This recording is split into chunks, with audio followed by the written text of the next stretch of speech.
Praise Lord, praise Lord, praise Lord. Hallelujah, hallelujah, hallelujah. सबको जय मसीह की। परमेश्वर, हमारा परमेश्वर जो सबका परमेश्वर है, वो चाहता है कि हम जिस भी उम्र में क्यों ना हों, बस उसको याद करते रहें, उसका धन्यवाद करते रहें और वो हमें संभाले रहे। Hallelujah, praise Lord. आज के सुसमाचार के लिए परमेश्वर की बेटी प्रार्थना करेगी। सबको जय मसीह की।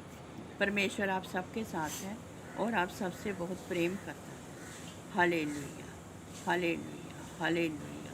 महान परमेश्वर, सर्वशक्तिमान ईश्वर, जमीन आसमान के मालिक ते खालिक, तुहाडा धन्नवाद, तुहाडा शुक्र करदे स्वामी, अज दे सुंदर दिन लई, सुंदर समय लई, सुंदर सुबह लई पिता जी, जो साड़ियाँ जिंदगियां च बख्शी प्रभु, खुशियां ते आनंद दा दिन बख्शिया, तंदुरुस्ती दित्ती पिता जी, और अपने कदमां च बैठन लई अपना फजल बख्शिया प्रभु। ये सब तुहाडी दया, तुहाडी किरपा मेरे पिता परमेश्वर, क्योंकि तुहाडी दया तो बिना असीं तुहाडे कदमां च नहीं आ सकते।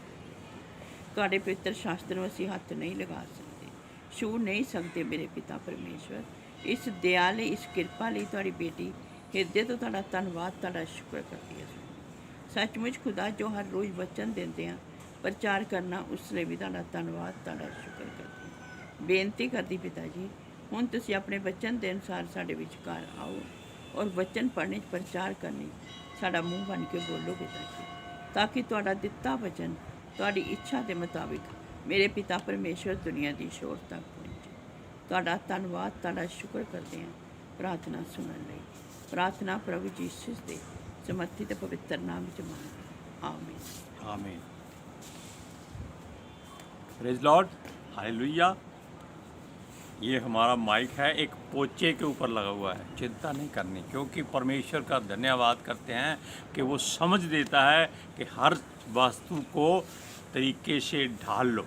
Hallelujah, praise Lord. सुनिए, वो वादा करता है, जो सृष्टि का परमेश्वर है, जो सृष्टि का परमेश्वर है, वो वादा करता है, वो जब हम बूढ़े हो जाएंगे जैसे हम हैं,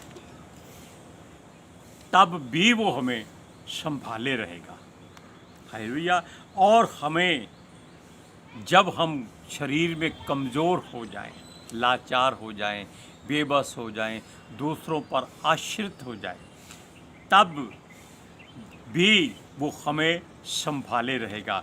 हमारे बाल सफ़ेद हो जाएं, आँखों से दिखाई देना कम हो जाए, कानों से सुनना बंद हो जाए, और इस अवस्था में भी परमेश्वर वादा करता है कि वो हमको उठाए रहेगा। क्यों? इस उम्र में मनुष्य सहायता चाहता है, किसकी? दूसरे मनुष्यों की। और परमेश्वर कहता है, मत उससे सहायता मांगो, उस पर भरोसा भी मत करो। आपको वचन में हमने बहुत बार इस बारे में बताया था कि वो कहता है, मनुष्य पर भरोसा मत करो। किस पर करो? परमेश्वर पर, सृष्टि के सृजनहार पर भरोसा करो। हालेलुया। क्योंकि हम परम प्रधान सर्वशक्तिमान सेनाओं के यहोवा के वादे के अनुसार अपने आप को उसके आगे समर्पित करते हैं। हालेलुया। परंतु हमारे साथ वो भी वैसा ही बना रहेगा जैसा वो शुरू से है। वो अपने वादे को याद करता है, क्योंकि उसी ने ही हमें बनाया है। कब से? हमारे पैदा होने से हज़ारों वर्ष पहले। हालेलुया। अब सुनिए, इन बातों का मतलब है कि हमें हमारी हर अवस्था में हमारा परमेश्वर संभालता है और वो अपने बच्चों को कभी छोड़ता नहीं। इसके लिए हम एक वचन पढ़ेंगे, यशाया की पुस्तक 46 अध्याय उसका 4था वचन। तुम्हारे बुढ़ापे में भी मैं वैसा ही बना रहूँगा और तुम्हारे बाल पकने के समय तक तुम्हें उठाए रहूँगा। मैंने तुम्हें बनाया और तुम्हें लिए फिरता रहूँगा। मैं तुम्हें उठाए रहूँगा और छुड़ाता भी रहूँगा। अब इस बात के लिए ध्यान रखिएगा, हमने पहले भी कई बार बताया कि उसके मुख से जो वचन निकल जाता है एक बार, वो कभी भी खाली वापस नहीं लौटता, वो अपना काम करके ही लौटता है। Praise Lord, hallelujah. अब देखिए, इस बात को हमें अपनी हर अवस्था में याद रखना कि परमेश्वर ने हमें अपने लिए बनाया है, अपने लिए यानी कि अपनी महिमा के लिए बनाया है। हमें अपनी महिमा नहीं करनी है। वो परमेश्वर ऐसा परमेश्वर है जिसने अपने दास यहोशू से भी एक वादा किया था, बल्कि इससे भी बड़ा वादा किया था कि अगर वो उसकी व्यवस्था की किताब को याद रखे, यानी कि अपने हृदय में संभाल के रखे, तो वो उसके अनुसार उसका सारा रास्ता मुबारक करेगा। Praise Lord, hallelujah. और सुनिए, और उसका रुतबा कायम रखेगा। उसको कहता है कि दिन रात उस बातों पर अमल करना। ये जो हम वचन आपको पढ़कर सुनाते हैं, ये उसके कानून है, व्यवस्था है, लेकिन हमारे लिए आज्ञाएं हैं, हुक्म है। वो कहता है हर बात चौकसी से करना, जैसी विधियां लिखी हैं वैसा ही उनको पूरा करना। हालेलुया। और इस आज्ञा के साथ ये भी कहा है कि हौसला नहीं छोड़ना, दृढ़ हो जाओ, मजबूत हो जाओ।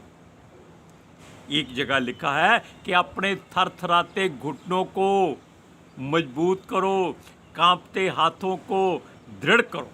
क्यों करो? वो कहता है आपका परमेश्वर सृष्टि का करता है, इसलिए उसकी बात पर ध्यान दो। हालेलुया। वो कहता है अपने मन को मजबूत कर। उसने यहोशू से कहा मत डर, जहाँ भी तू जाएगा वो तेरी अगुवाई करेगा। कौन? सृष्टि का परमेश्वर। हालेलुया। और हमेशा वो तेरे संग रहेगा। आपको ये वचन पढ़कर सुनाते हैं, यहोशू की किताब पहला अध्याय उसकी 8 और 9 आयत में। व्यवस्था की ये पुस्तक तेरे चित्त से कभी ना उतरने पाए, इसी में दिन रात ध्यान दिए रहना, इसलिए कि जो कुछ उसमें लिखा है उसके अनुसार करने की तू चौकसी करे, क्योंकि ऐसा ही करने से तेरे सब काम सफल होंगे और तू प्रभावशाली होगा। क्या मैंने तुझे आज्ञा नहीं दी?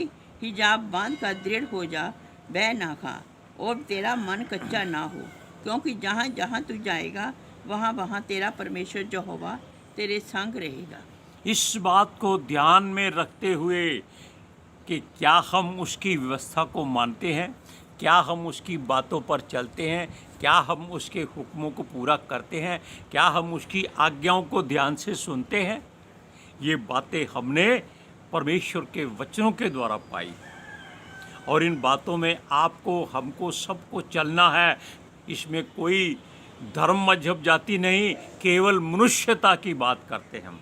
यानी कि केवल मनुष्य किसी भी हालत में क्यों ना हो, किसी भी जात पात में क्यों ना हो, वो परमेश्वर का धन्यवाद करता रहे, उसके मार्गों पर चलता रहे। कैसी भी बीमार हो, तंदुरुस्त हो, गरीब हो, कर्जे में दबा हो, अगर वो उसका धन्यवाद करता है तो परमेश्वर कहता है वो उसको ऐसे निकालता है जैसे मक्खन में से बाल निकाल दिया जाता है। आप कोशिश कर लीजिए, आप बाल को मक्खन में डालकर निकालिए, उस पर मक्खन नहीं लगता। क्यों? वो काट के बाहर निकलता है। हालेलुया। अब देखिए, वो कहता है कि संसार को भी तुम प्रेम रखते हो, परमेश्वर से भी प्रेम रखते हो, लेकिन संसार की बातों को अपने जीवन में जगह मत दो। जगह किसको देनी है? परमेश्वर को। तब आप संसार में आसानी से रह सकते हो, लेकिन दो रास्ते पर मत चलो, दोनों तरफ से आशीष मत मांगो। संसार से दौलत मत मांगो, परमेश्वर से बरकत मत मांगो। अगर आपको दो रास्ते पे चलना है वो गलत है। वो कहता है एक मार्ग अपना लो, या उधर चले जाओ या उधर चले जाओ, कोई बात नहीं। वो कभी नाराज नहीं होता, क्योंकि सजा हमको भुगतनी पड़ेगी। जिस मार्ग पर जाएंगे, ये हम पिछली बार भी बता चुके हैं कि अगर हम संसार की बातों में उलझ जाएंगे तो हमें केवल धन दौलत मिलेगा, चिंता फिक्र मिलेगी और कुछ नहीं मिलेगा। अगर हम परमेश्वर के स्वर्ग के मार्ग की ओर ध्यान करते हैं, हमें शांति मिलती है, जो मनुष्य के लिए बहुत ज़रूरी है। उसके बिना जीवन नहीं है। आपके पास कुछ भी ना हो, आपका मन शांत होगा, आपका चेहरा खिला रहेगा। Praise Lord, hallelujah. अब सुनिए, जिसकी भी हम उपासना करते हैं, वो कहता है अगर तुम मुश्किल में हो तो उसके पास जाओ। अगर वो तुम्हारी सुन ले तो अच्छी बात है, वरना सब कुछ छोड़ दो, परमेश्वर की ओर मुड़ जाओ, अपना मन फिरा लो। आपको किसी बात की घटी और कमी नहीं होगी, कोई चिंता फिक्र नहीं होगी। सुनिए, वो कहता है केवल उसी का आदर करो। किसका? परमेश्वर का, जिसने हमें जीवन दिया है, आशीष दी, बरकत दी, तंदुरुस्ती दी, सांसें दी। सबसे बड़ी बात है, हालेलुया। वो हमें कभी नहीं छोड़ेगा। उसने योशू से और वादा किया था, वो चाहे कितने बैरियों से घिरा रहे, कुछ भी हो जाए, जीवन भर वो मुश्किलों का सामना करे, फिर भी वो उसको कभी छोड़ेगा नहीं, त्यागेगा नहीं, जैसे उसने मूसा को कभी नहीं छोड़ा था। मूसा की तरह वो वादा करता है कि ना तो मैं तुझे छोड़ूंगा, ना मैं त्यागूंगा, ना मैं तुझे धोखा दूंगा, बल्कि तुम्हारा बना रहूंगा। वो हमारे साथ हमेशा कदम से कदम नहीं मिलाता, वो हमारे आगे चलता है। हमको उसके साथ कदम से कदम मिलाना है। आप पढ़िए यहोशू की पुस्तक पहला अध्याय, उसकी 5वीं आयत में क्या लिखा है? तेरे जीवन भर कोई तेरे सामने ठहर ना सकेगा। जैसे मैं मूसा के संग रहा, वैसा ही तेरे संग भी रहूँगा, और ना तो मैं तुझे धोखा दूंगा और ना तुझको छोड़ूंगा। आमीन, प्रेज लॉर्ड। अब एक बात खास तौर पर परमेश्वर कहता है, और वो कहता है कि ये प्रार्थना करो, और ये प्रार्थना आपको करनी है कब? जब आप बूढ़े हो जाएंगे, थक जाएंगे, कोई काम नहीं होगा, लोग आपके मुंह में रोटी डालेंगे, आपको सहारा देकर उठाएंगे, चलने फिरने में मदद करेंगे, आपको नहलाएं धुलाएंगे, वस्त्र पहनाएंगे, आपके सर पे तेल लगाएंगे। यानी कि ऐसी अवस्था में भी हमें क्या प्रार्थना करनी है, ये भी वचनों में लिखा हुआ है।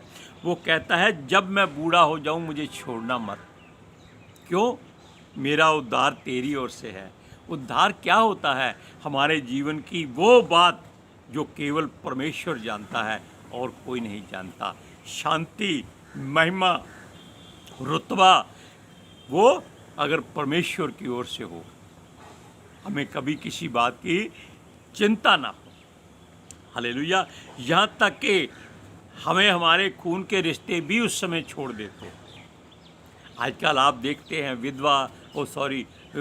वृद्ध आश्रम में आप ऐसे बुजुर्गों को देखेंगे जो रोकर कहते हैं उन्होंने अपनी संतान को हर सुख दिया, आज वो लोगों के सहारे बैठे हुए हैं, जबकि उनको कहना चाहिए वो परमेश्वर के सहारे बैठे हुए हैं, वो किसी मनुष्य के सहारे में नहीं है, क्योंकि परमेश्वर की मर्जी थी आप जीवित हैं और रोटी खा रहे। जब परमेश्वर ने छोड़ दिया तब उसके लिए कोई सहारा नहीं होता, लेकिन वो कभी छोड़ता नहीं है। वो कहता है तू हमारा मित्र है। यीशु ने भी कहा था कि तुम मेरे मित्र हो, अब से तुम्हें मैं दास नहीं कहूँगा। क्यों कहा था? क्योंकि जब मनुष्य अपने आप को उसके सुपुर्द कर दे तो वो उसका मित्र हो जाता है, और मित्र के साथ मित्र हमेशा हर वो बात कर सकता है जो वो अपने परिवार से नहीं कर सकता। हालेलुया। सुनिए, याद रखना, हर अवस्था में हमें हियाब से यहोवा को पुकारना है, वो सहारा देता है और सहारा आपको मिल जाता है। आप पढ़िए भजन संहिता 71 का 9 से 11 वचन। बुढ़ापे के समय मेरा त्याग ना कर, जब मेरा बल घटे तब मुझे छोड़ ना दे, क्योंकि मेरे शत्रु मेरे विषय बातें करते हैं, और जो मेरे प्राण की ताक में हैं वह आपस में ये सम्मति करते हैं कि परमेश्वर ने उसको छोड़ दिया है। उसका पीछा करके उसे पकड़ लो, क्योंकि उसका कोई छुड़ाने वाला नहीं। जब आपको लोग डराएं धमकाएं, क्योंकि आप ऐसी अवस्था में हो जाएंगे, आपके चारों तरफ दुश्मन और बैरी इकट्ठे हो जाएंगे, तब लोग क्या कहेंगे? आपने सुन लिया कि इसको तो परमेश्वर ने छोड़ दिया है, चलो इसका नामो निशान मिटा दो। लेकिन फिक्र मत करना, अगर आपका भरोसा परमेश्वर पर है, आपका विश्वास उसके बेटे यीशु मसीह पर है और आपके हृदय में उसकी ही महिमा है, आपकी ज़ुबान पे उसका नाम है, आप याद रखना आपको किसी बात की घटी और कमी नहीं होगी। हालेलुया। आज के सुसमाचार के लिए परमेश्वर की बेटी प्रार्थना करेगी। हालेलुया। महान परमेश्वर, सर्वशक्तिमान ईश्वर, ਤੁਹਾਡਾ ਧੰਨਵਾਦ, ਤੁਹਾਡਾ ਸ਼ੁਕਰ ਕਰਦੇ ਹਾਂ। Hallelujah. Thank you Jesus, thank you Lord, thank you ਪਵਿੱਤਰ ਆਤਮਾ ਜੀ। ਤੁਹਾਡਾ ਧੰਨਵਾਦ, ਤੁਹਾਡਾ ਸ਼ੁਕਰ ਕਰਦੇ ਸਵਾਮੀ, ਸਾਡੇ ਵਿਚਕਾਰ ਆਉਣ ਲਈ, ਬਚਨ ਪੜ੍ਹਨੇ, ਪ੍ਰਚਾਰ ਕਰਨੇ, ਸਾਡਾ ਮੂੰਹ ਬਣ ਕੇ ਬੋਲਣ ਲਈ ਪਿਤਾ ਜੀ ਤੁਹਾਡਾ ਧੰਨਵਾਦ, ਤੁਹਾਡਾ ਸ਼ੁਕਰ ਕਰਦੇ ਹਾਂ ਸਵਾਮੀ। ਸੱਚਮੁੱਚ ਖੁਦਾ ਤੁਹਾਡਾ ਦਿੱਤਾ ਵਚਨ ਤੁਹਾਡੀ ਇੱਛਾ ਦੇ ਮੁਤਾਬਿਕ ਮੇਰੇ ਪਿਤਾ ਪਰਮੇਸ਼ਵਰ ਦੁਨੀਆ ਦੀ ਸ਼ੋਰ ਤੱਕ ਪਹੁੰਚੇ, ਲੋਕ ਸੁਣਨ ਔਰ ਸੱਚਾਈ ਨੂੰ ਜਾਣਨ ਔਰ ਸੱਚਾਈ ਉਹਨਾਂ ਨੂੰ ਆਜ਼ਾਦ ਕਰੇ ਪਿਤਾ ਜੀ। ਮੈਂ ਤੁਹਾਡਾ ਧੰਨਵਾਦ, ਤੁਹਾਡਾ ਸ਼ੁਕਰ ਕਰਦੀ ਸਵਾਮੀ, ਔਰ ਤੁਹਾਡੇ ਬੱਚੇ, ਤੁਹਾਡੀ ਸਾਰੀ ਪ੍ਰਜਾ ਹਮੇਸ਼ਾ ਤੁਹਾਡੀ ਸ਼ਾਂਤੀ ਔਰ ਤੁਹਾਡੇ ਅਨੁਗ੍ਰਹਿ ਵਿੱਚ ਬਣੇ ਰਹਿਣ। ਆਮੀਨ। सबको ਜੈ ਮਸੀਹ। जय मसीह की।